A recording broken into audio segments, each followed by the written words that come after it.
We're joined today by an award-winning journalist who spent her career asking questions that challenge long-held assumptions about marriage, aging, and what it means to live a fulfilling life on her own terms. And hopefully she can help me with the aging piece. Vicki Larson is the author of LATitude, How You Can Make a Live Apart Together Relationship Work. Her book, Not Too Old for That, How Women Are Changing the Story of Aging, was named a Best Book of 2022 by Take the Lead and earned praise from former supermodel and pro-aging activist Paulina Porzakova. Vicki is also the co-author of The New I Do, Reshaping Marriage for Skeptics, Realists, and Rebels, named the Best Book of 2014 by Pop Sugar. Vicki Larson, welcome to Next Steps Forward. Hey. Hi, Chris. Thank you so much for having me here. I'm delighted. No, thanks for your time. It's going to be a lot of fun. Vicki, it seems like every journalist I've ever talked to has shared how they got the reporting bug when they created their own little neighborhood newspaper or at a young age interviewed some famous person. Do you have a story like that? Were you drawn to journalism at a young age, or are you the exception to the rule? I am an exception to the rule. When I was younger, I wanted to be an artist and had a good enough portfolio to get into what was then called the High School of Art and Design in Manhattan. And my parents put a big nix on that. They said they didn't want me taking the subway, but I think they didn't want me to be a starving artist. They did not know I was going to end up being a starving journalist. But no, when I first went to college, I was really interested in what was happening in the environment. And so I wanted to be an environmental scientist and ecologist and save the world. Then I dropped out of college to follow a boyfriend out to Colorado, and that changed everything. And when I finally went back to college years later, I didn't know what I wanted to do, but I always did like to write. I was one of those maudlin teens that was writing stupid poetry and ridiculous stories. So I thought, I'll go into the School of Communication and I'll probably go into PR or something. And my Mass Comm Education 101 class was taught by a working journalist.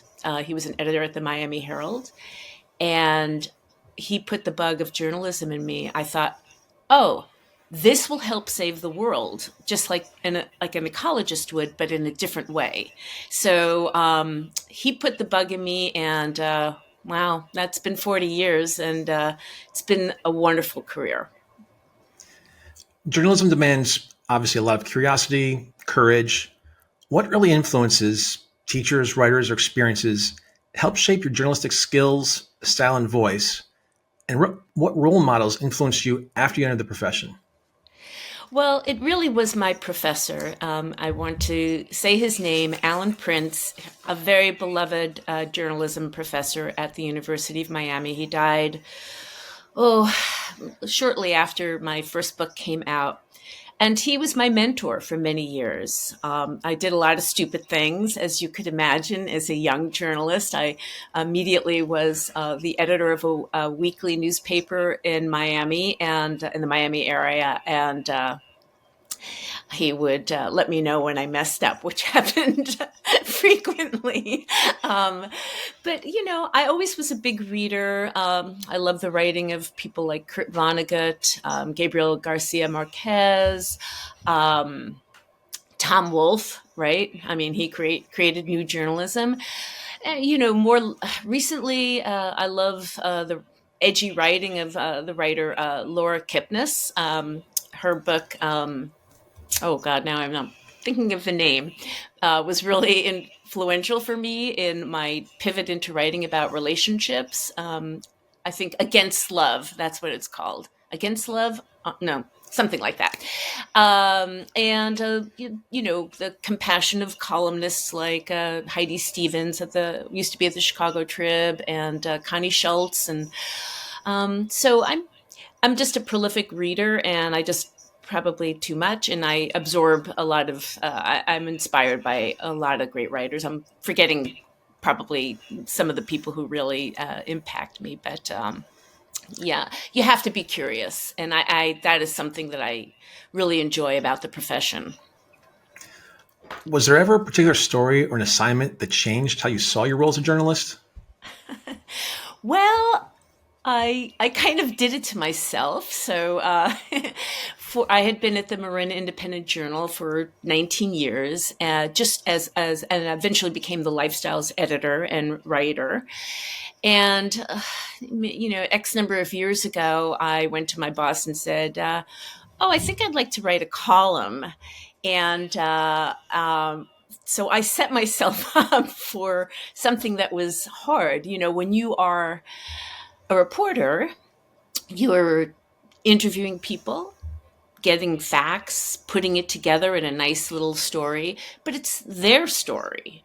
You become a columnist, and now all of a sudden I have to have an opinion about something. And so that was a little scary because, you're supposed to be impartial as a reporter, and now you are not being impartial. As a matter of fact, you are making a strong case for something. And so that was a little unnerving at the beginning. And then I started to get some fans and a lot of haters, which was a little scary and also made me get a little bolder, I suppose, in taking on controversial things that were happening in my community. So, I set myself up for it. And so as you got those fans that weren't really fans, did anything happen that made you nervous, scared, or that just push you to push the boundaries or the limits in terms of what you were looking at? Well, I'll tell you, actually, there was something that was incredibly scary. I know a lot of journalists now are getting a lot of pushback on threats. I did get a kind of a threat from a local firefighter who didn't like a column that I wrote that was in support of our county's decision that all first responders must get vaccinated.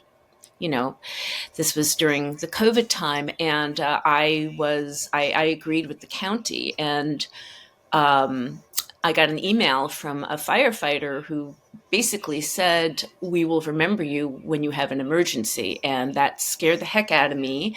And I reported it to our publisher and our human resources. And I got a security camera outside my home because I actually had seen him on my block.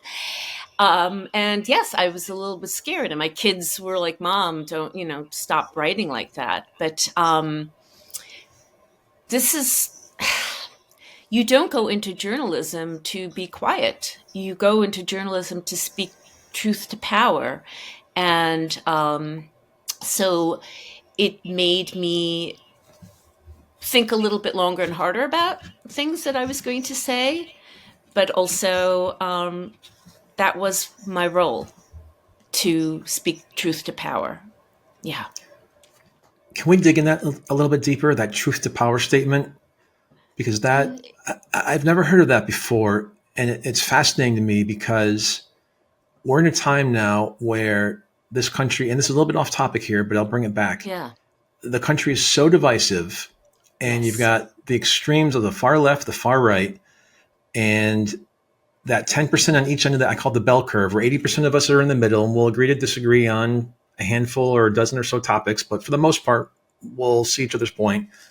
But it's the extremists on each end that have the bully pulpit, they've got the bullhorn, and they think that they're speaking for that other 80%, but they're not. And the divisiveness that they're causing is making it so that we as a society, we as a country, cannot talk about these issues anymore because we're afraid to voice our concern, afraid that we're going to lose our friends, our neighbors, alienate our children with their friends or sports teammates because their parents may think differently than we do. And so we can't write about this stuff because you're going to have a firefighter who disagrees with you and he can show up on your block. He's going to threaten you if your house is on fire and things like that. And so this truth to power notion is interesting to me from a society perspective in terms of how we can talk and communicate, but also communicating is pen to paper. Yeah, it's a scary time right now. I left my job. It was just 2 years this past week, and I see I see what's happening and the threats that people really do fear. It's very scary because we have lost, yes, I agree with you, our ability to have conversations and to come to things with curiosity. Like, I want to understand why you believe what you believe. Can you share it with me? Because I think we have a lot of commonalities. We all want to feel safe, to feel loved, to be, to have a home, to have money, to do all the things that we share, right? And then, so if we come to a place of the things that bind us, that make us common, then we can maybe just say, okay, well, how we're feeling differently about something. I want to understand your side, and I hope that you hear my side too, and we can agree to disagree, but at least we're talking. And it seems that's harder and harder to do. It's a scary time. It's a scary time. And yeah, I fear for journalists. We've lost a lot of newspapers in this country. The ones that remain are often being bought up by, well, the hedge fund that owned my paper has bought some more papers, and you're getting limited voices. And yet, there's things like Substacks and Patreons where people are expressing their views. So the legacy media has changed, but we're seeing more like podcasts and other things. So there's always going to be people who are going to be able to speak truth to power. At least I hope so. I hope so. That's what this podcast is about, is truth to power. So yeah, speak openly and freely as much and as often as you want. You touched on curiosity, which journalists have to be, but people don't think of journalists as being compassionate. Is compassion for others a necessary trait for the job, or do you have to check your compassion at the door to be able to ask the tough questions and get that story? Well, I think compassion is a very important thing for everyone to have. I'm not a news reporter. I mean, I was ever so briefly in the early part of my career. I've been in lifestyles, which is the fun stuff, and I didn't have to be that hard on people generally, So I may not be the best person to ask that, but I think all of us need to have compassion, because you want to understand another person's viewpoint. And so you have to not only have that curiosity, but to find out what it is that's driving them. And to me, that's compassion. Yeah. Well, you just said you didn't have to be that hard on people. Over the years, you've written about marriage and relationships. Yeah. Those can be some tough things to write about. Well, yes. Definitely. But you've also written about the ways society defines women's lives. Mm-hmm. What led you to focus your reporting and commentary on those themes? Well, I got divorced for the second time at midlife with 2 young children. And so to be clear, the journalism that I did at the newspaper was covering my community. So the writing that I do about relationships, marriage, and divorce was the writing that I kind of did on the side. Although sometimes there was spillover. So when I got divorced at midlife, for the second time, I started to really it was the first time I asked myself, like, what do you want your life to look like? Before, like so many other people, I followed the romantic script, right? You meet, you fall in love, put a ring on it, there's babies, there's a house. For some reason, there's a stupid minivan that appears, and then you just do that. But here I was now divorced, midlife, 2 children, and I started to read and question everything that I've been taught about relationships and marriage and divorce, and And then I started to write about it. And it was just around the time that the Huffington Post came out with a divorce section. And so I started writing about divorce because, well, I did that twice. So I had a few things to say about it. And that was really the start of me pivoting my side writing into things like relationships, marriage, and divorce. And I like to joke with my former husband, the second one, the one I have children with, thank you for marrying me so I could divorce you so I could write a book about marriage. Because that's really what happened. And it's funny because sometimes people will ask me, like, well, what would have happened if you'd stayed married? And I honestly, Chris, I don't think I would have written books. I was a different person and I didn't question it. I don't know, maybe I would have, but um, really, it's horrible to say, but in some ways, divorce was one of the best things that happened to me because it did shape my writing and turn me into an author. And I'm friendly with my former husband, so once you have kids with someone, you're forever bound. So yeah. Anyway, Did you find writing the book therapeutic in any way?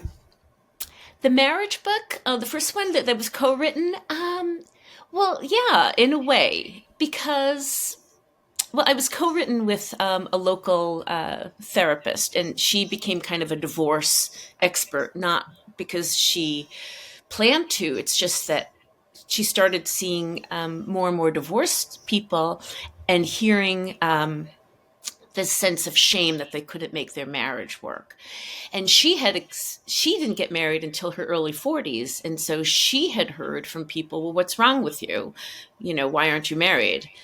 And I had been married twice and divorced twice, and so of course I heard, well, what's wrong with you? Can't you keep a marriage going? And so we both were sensing this sense of shame and failure, but we were coming at it from really different angles. And she had this idea to write the book and asked me to join her. And so that's how that book happened. But for me personally, when I was doing, research for the book, what happened is I realized, oh, there are options. There are options that you can have to shape your relationships. And I didn't really realize that, I didn't realize that romance and love and marriage doesn't have to look a certain way. Because the book looked at how people were already shaping their marriages to focus on their values and goals, and not just until death do we part. Because the way we can judge if a marriage is successful is if someone dies, then you've lasted until death.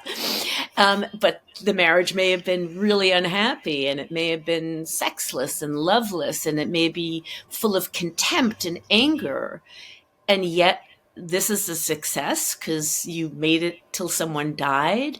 And we realized, no, people should be able to define what makes a marriage a success based on their own values and goals. And I will say, even though my second marriage lasted 15 years, I have two wonderful children from that marriage. And my former husband and I are friendly, which of course our kids appreciate. And I would say that was a successful marriage, So, yeah, that book actually was gratifying for me to realize that I wasn't a failure, that was not a failed marriage. As a journalist, you've had a front row seat to changing cultural norms. Did you choose that seat yourself, or was it initially just another assignment? Oh, I thrust I thrust myself into that. Yeah, because as I say, writing about the relationships and everything, that was something that my exploration after my divorce made me question a lot of things that we are told, what society believes. And so, yeah, I put myself in that position. But again, that's different than the journalism that I was doing at the newspaper. That I thrust myself into that by writing a column. That was that was an edgy thing at the newspaper, but my divorce led to the writing about relationships and marriage and divorce. Yeah. We were just talking about the courage required to be a journalist. You often write about the courage it takes to live differently. What Yeah. reactions does your work evoke in people who read your work, and especially those who see themselves in the stories that you share? Well, so on on the plus side, it has been extremely fulfilling to hear from people who read my books like, oh, I thought I was the only one who felt that way or made those decisions or am exploring making those decisions, that somehow it normalized what they were experiencing. And so that is incredibly fulfilling that the books, which, are not about living and loving differently, that people found themselves in that. Um, and of course, for other people, it's like take my book on live apart together relationships. People are like, well, why would you even want to get married if you're not going to live together? And I'm like, well, because you want love and you want a companion sometimes, and you want some of the perks and privileges that our government provides to people if they put a ring on it. Like there's lots of good reasons to get married, even if you don't want to live with your partner. So, but society moves slowly. Um, we've had a lot of things obviously have changed. Once women could have their own money and go to college and all of that stuff, the whole liberation thing. But people still hold old ideas in their head of what it quote unquote should look like. And so that is always kind of hard to push back on, but slowly society changes, as more and more things get normalized, like living apart together relationships, or, you know, the LGBTQ people, much more, you know, outspoken than in it used to be a crime back in the days. And when I was growing up, it still was, not really talked about. So society moves slowly, but it does move and it does open up and experience different things. Some of those people who live differently than a majority of people are those described in your book, Latitude: How You Can Make a Live Apart Together Relationship Work. What exactly does it mean to have a live apart together relationship? And is it simply a long distance relationship or something altogether different? Well, there are long distance relationships and then there are live apart together relationships. What differentiates them is that long distance relationships are often out of constraint and the goal is to eventually live together. So like maybe you've got jobs in different cities, or you're going to different schools, or you have to be here and your partner is there, but you would like to live together at some point. Live apart together relationships are you are actively choosing not to share the same space, because that fits your lifestyle or your goals or your values or whatever the reasons. There's no one set reason of why people choose to do that. So in my book, I'm really speaking to people who don't want to live together for whatever their reasons. Yeah, which is different than a long distance relationship. What are the differences? Help us clear maybe some of the misunderstandings people may have. Well, so again, a live apart together relationship, you are choosing that for whatever your reasons are. Long distance relationships are often out of constraints because of jobs have you elsewhere or schooling has you elsewhere, or but the goal with that is generally that you will live together at some point. Where a live apart together relationship is more like the goal is not to live together. Yeah, the goal is to keep separate. Although in my book, I want it to be more expansive in defining what a live apart together relationship is. So I do include people who maybe live in the same house or apartment but have separate bedrooms, because I wanted to normalize that. It's stupidly called a sleep divorce, but it's not really. It's more like a sleep alliance, as I say in the book.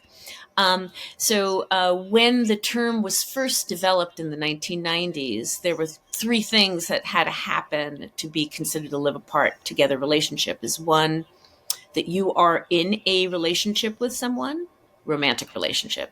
Two, other people see you as being in a romantic relationship. And three, that you don't occupy the same space. But again, I found that to be a little bit limiting, because I wanted to include people, who have separate bedrooms. And I also wanted to include people who maybe are poly and have more than one romantic relationship, right?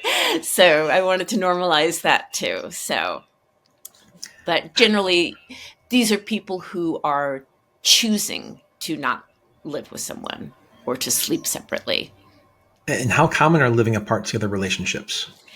Well, it's kind of a growing phenomenon. I mean, there aren't censuses that really ask that specific question, unfortunately. Like in the United States, our census asks, spouse living elsewhere. But that doesn't, well, does that mean that your spouse is in the military and is overseas? Or so we don't really have a specific question that would, I hope we do one day. But it's the people who study live apart together relationships estimate that about 10% of the population in like the United States, Australia, Canada, a few other places in Europe, have people who are in live apart together relationships. And in Britain, where I think where a lot of the early studies were done, because they have a larger population, I think about 25% of people who identify as single actually do have a romantic partner who lives elsewhere. So it's more common in like Britain. Yeah. Is there any particular age group that finds it more appealing? Yes. Typically, people of my age group in their 60s In their and 20s? older. Oh, aren't you sweet? I feel 20 inside, believe me, but the outside betrays me all the You're time. you're as old as you feel. This is true. So it isn't so popular with younger people because, again, societal norms are like, well, you're going to live with your boyfriend or your girlfriend, or you're going to get married and live with your husband or your wife or whatever, because that's kind of what you're, again, still supposed to do. That's what it looks like.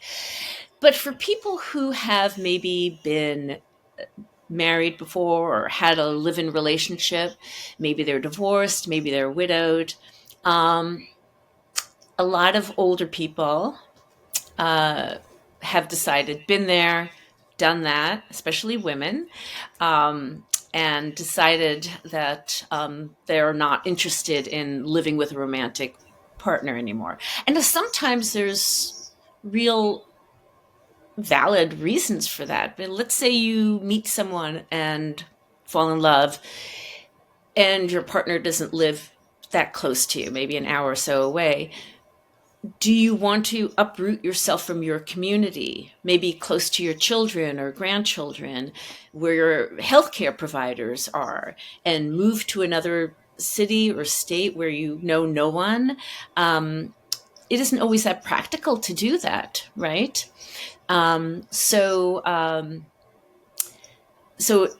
for people who are finding love later in life, live apart together relationships tend to work out pretty well, because you can have all the benefits of a romantic partner without, without having to give up a lot of your life necessarily. Yeah. We've been talking about the playbook of how to live apart together. Where can people find it? Oh, well, I hope people can find the book. The book, you mean? Yes. Where can you find the book? Oh, I hope people find it at an independent bookstore. Please support your local bookstore. Very important. Of course, it's on online sellers as well. Hopefully, your library has it. If not, ask them to carry it. Maybe even those little free libraries. Maybe you'll find it in there. But it's out there, yeah, at bookstores for sure. We've seen some big demographic shifts with younger women being better educated than their male counterparts on average, having more assets, and choosing to wait later to marry, if at all. Have those shifts factored in all in the rise in lat relationships? Uh, I Not really with young women. I don't think. I think the live apart together lifestyle is more embraced by middle-aged and older women. Let's say, you're newly divorced and you have young children at home, as I did. My kids were 9 and 12 when I was divorced. I wasn't really young, but I was younger than I am now. I didn't want to, bring some man into my home or go into another man's home with my children. They put them through a divorce. So when you have young children at home, a lot of people say, well, it's hard to create that Brady Bunch kind of lifestyle where, all of your problems are resolved and in a half an hour sitcom. It's hard to meld families where there's children from previous relationships. I think that's why that contributes to the fact that second marriages have a higher divorce rate than first marriages. So I think for women who have young children at home, the idea of meshing it all together under one roof is a little challenging. And so that's attractive to them. But I would say like people in their 20s or 30s, I don't know if it's really caught on so much with that age group. I think if they're living apart from a romantic partner, it's probably more a long distance relationship, like, more constraints than actual desire. Yeah. Have attitudes about living apart together relationships evolved since your book was published? Yes, I think so. There's a lot more conversation about it. And, on TikTok, there are often women who are talking about it, and you will read the comments and they'll say, this is what I want. This is what I want. If I weren't married or if I get divorced, this is what I want. So there's more discussion about it in all of the various media. It still is a niche lifestyle. It's, my older son just got married, but he was living with his partner. I mean, they're not going to live apart together. My younger son, he's like, well, that's not so bad. So, but there is more discussion about it because there's been more people writing about it, talking about it on social media. And of course, that helps to change the norms of, what people think they can do, not what they should do. Right. For those wives on TikTok saying, if I weren't married or if I get divorced, I hope their husbands don't follow them, because that could make things a lot easier for them. It could. I'm just saying. So maybe as a follow-up to that, is there a stigma attached to doing things differently like that? Oh, yeah. I mean, again, people have a hard time wrapping their heads around doing something that's different, even at the same time that other people are going, yes, that's great. I didn't know that existed. I love that. I want to do that. There still is a stigma because there just aren't that many people who are doing that. And it isn't as out there. I mean, more people know about it, but there aren't necessarily huge role models that have doing it. I mean, I think Gwyneth Paltrow and Brad Falchuk, her second husband, they lived apart for a little bit, and then people were like, "Oh, wow, that's interesting." But they eventually moved in together. anytime you do something different, there's a lot of judgment about it. People don't understand it. And even if you try to explain to them why it works for you, they're thinking for that, in their head that, like, well, I couldn't do it. So, but the thing is, it really works for a lot of people who choose that. But anytime you do something different, there's stigma. And then, of course, the people who are doing it will kind of internalize it too and go like, well, maybe there is something wrong with me. Why don't I want to live with my romantic partner? So that can create some kind of ambivalence about choosing the lifestyle. But then again, there's always ambivalence when it comes to romantic relationships, right?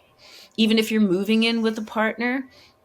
Um, so ambivalence and people's judgment and stigma should not stop you from doing what you feel is right for you. And not everyone has to understand it, but that's okay. You know, yeah, that's okay. You mentioned Gwyneth Paltrow and her second husband. Yeah, I would think when people first hear living apart together, they naturally assume, as you mentioned, it's a relationship in trouble. yeah. How do people in those committed relationships communicate that it's actually a preferred choice? Well, I mean, again, you're going to get pushback from people when you try to explain what works for you, because it does, again, it's you're facing what it quote unquote should look like. um I think you just have to explain as best why it works for you, if that person's opinion really matters to you.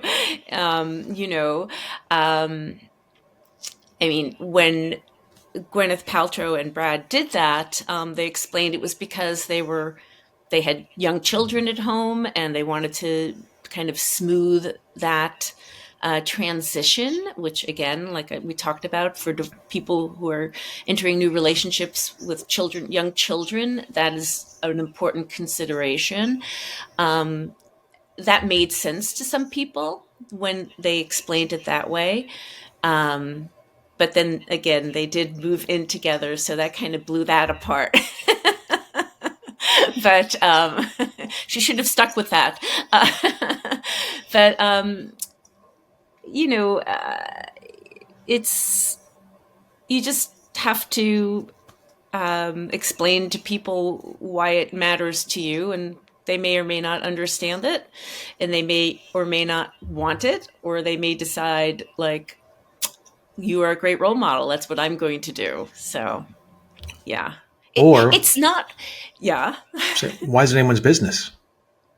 Well, I well, mean, I get Gwyneth yes. Paltrow; she's in the public spotlight, maybe a little different, but I know, Chris, but everybody has to say something about everyone has an opinion. everything. Everyone, and they just have to get that opinion out there, no matter what. And then it's And just pss, and pss, pss, pss, pss, pss, pss. and to be clear, it's not an arrangement for everybody. I know that. I mean, we talk about attachment. If you are an insecurely attached person, you are not going to do well in a live apart together relationship. That's for sure. Um, and I'm not saying that it's better than living with a partner. It's not for some people, and it is for some people. It's an option, it's a choice, it's something that you could consider. I interview, there's two therapists that I have included their research in the book, and they kept hearing from clients like something was wrong with them, trying their relationships weren't working because they were trying to put the square peg in the round hole. And so they were thinking there was something wrong with them, when the reality is that the arrangement of living with someone didn't work for them. you know Not that there was something wrong with them. Some people really don't do well living with other people, especially like neurodivergent people. There are a number of people who choose to live apart because living with another partner is challenging. And and those people deserve to have love and a relationship too. So that works for them. So yeah. You've mentioned a lot of things that make living apart together relationships appealing. Are there emotional or even romantic advantages to maintaining separate households? Oh, yeah. So we all know the uh the adage, absence makes the heart grow fonder, right? And that's true. I mean, the research tends to indicate that when you are not with your partner 24/7, you do kind of miss them. You maybe idealize them a little bit. You focus on all the things about them that you love and you miss. Whereas when you're living with someone, you might be focusing on the toilet seat being up again or the toothpaste cap off again. And so that certainly makes you feel loving toward your partner when you're thinking about the nice things about them. Um, some of us experienced that during COVID, right? When maybe some of us had to live separately because they were first responders, maybe working in hospitals, and did not want to bring COVID into their family, and so they lived separately. And some people realized that they actually really liked that. Other people who were forced, if they could work from home and were forced to live with their loved ones 24/7, realized I can't do that. That is way too much time. So actually, the pandemic really brought living apart and living together issues to a consciousness, right? Because it really was disruptive in good and bad ways to romantic relationships. Um, so, another thing that is very nice about live apart together relationships is that you often desire your partner more when you can't have sex all the time. You might be a little bit more interested in having sex when you get together. Just because you're sharing a bed does not mean that you are being romantic. So when you miss your partner and you think about them and you can't be with them all the time, you might want to be a little bit more romantic with them. Also, you have to work harder at communicating. You have to become good communicators because you're not around each other all the time.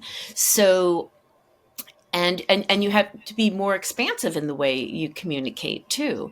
So that's, I think, very helpful for relationships because, if you talk to any therapist and, if you're having troubles, it's like, well, it's communication, communication, communication. You have to know how to communicate. And when you're not living with your partner 24/7, you do become better communicators because you have to be. So that's an upside too, right? Have you ever thought about being a marriage counselor? No, There's a because lot of free advice in here in today's show. you know what? It's not advice because I really don't know what I'm doing. Obviously, I've been married and divorced twice.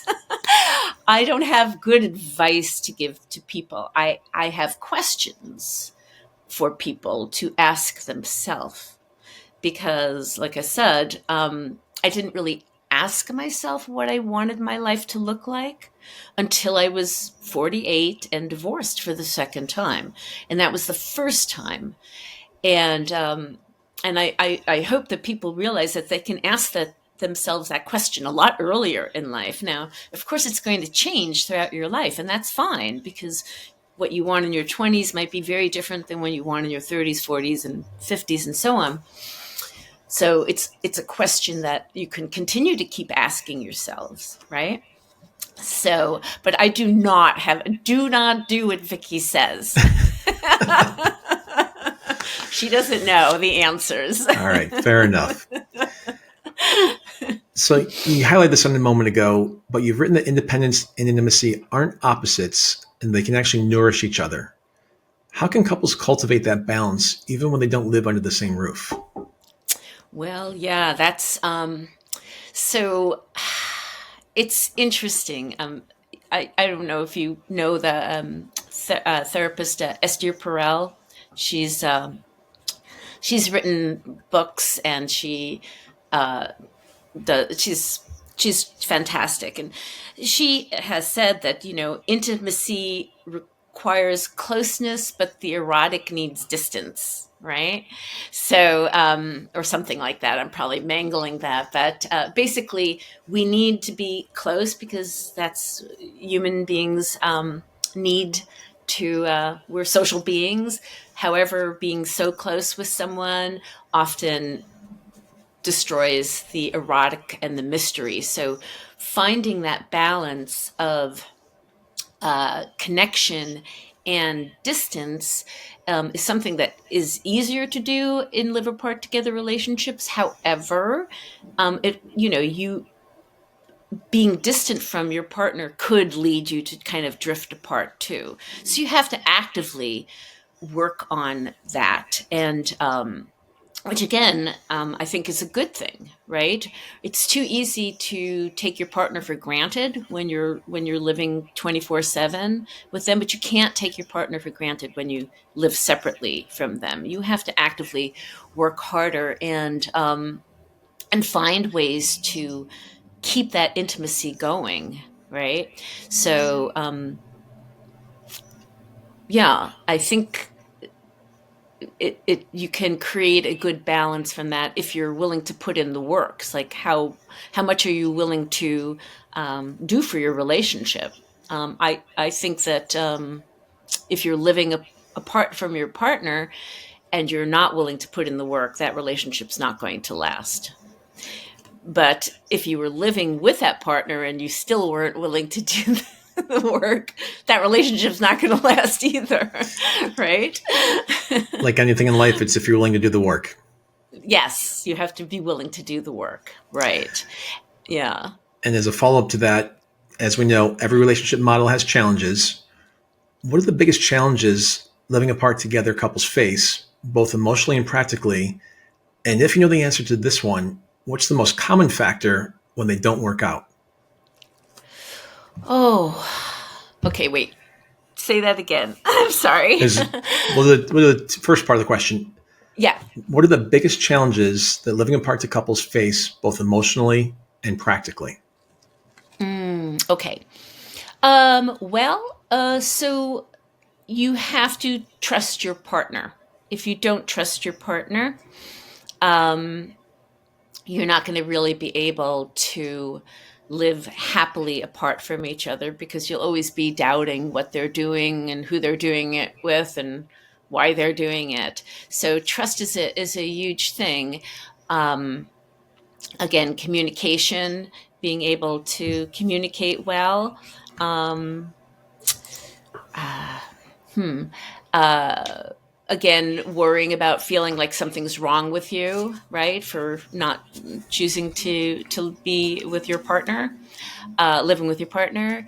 And then of course, as you age, you might develop certain issues as far as like mobility. If you're living far from your partner, are you able to freely see them, or is it a challenge?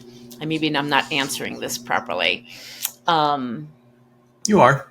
You're nailing it. Okay.